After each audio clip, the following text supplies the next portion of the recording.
I got my seat foam pattern made, and I just wanted to kind of go over how I kind of got the end shape from a front bucket seat that I've got, and that's right here, it's the end. So then this pattern got laid on my foam, traced out, and then cut out.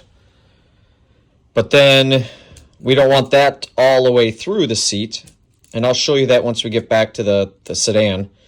So then we made two of the ends, one on each end.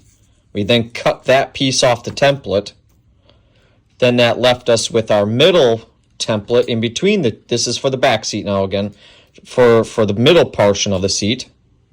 So then we trace that out on our foam. Then I cut that piece off. Then that left us with this for the insert foam.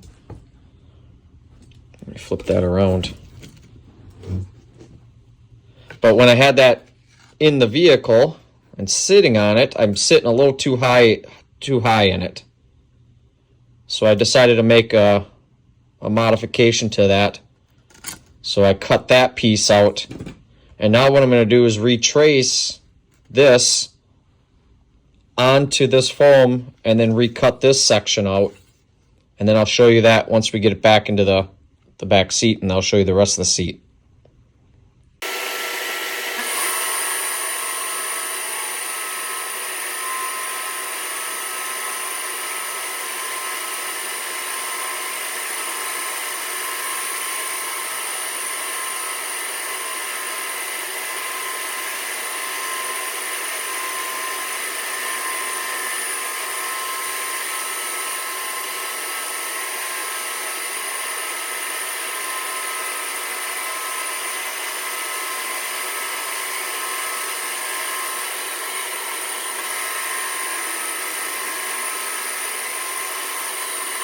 Got all the foam, it's all block cut, so there still needs to be some shaving. We need to shave this kind of like that and down so that it connects to this lower seat.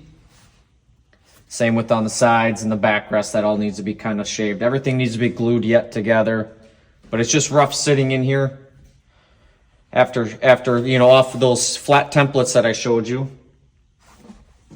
And then all just tracing it and cutting it out on some foam. Besides gluing it together, that's pretty much the rough shape. See how this is it's lower than this, so you could still have somebody sit on here if you absolutely wanted.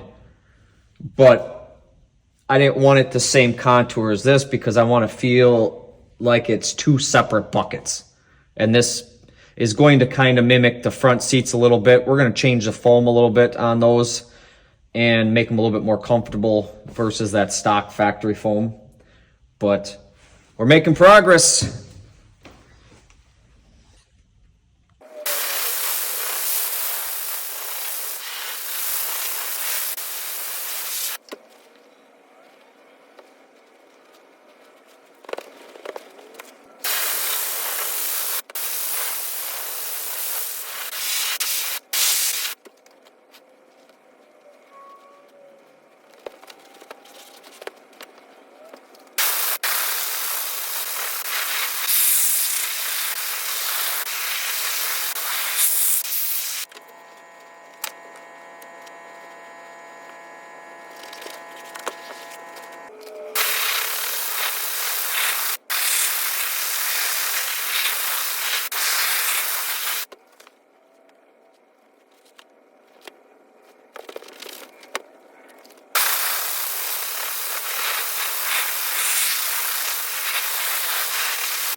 All right, I got the seat base cut out, as you saw, and then webbed, and then a 1-inch piece of foam stuck in there, which I took an inch out of this curve a little bit on the seat bottom because of the height with the headliner in the back. If you're too tall, then you might hit your head. So I took the inch and put it down below it. So you still have that extra inch of cushion now, just below the seat cushion instead of on top of it. So now this will get glued onto this seat bottom, and we'll be ready to make our cover for it.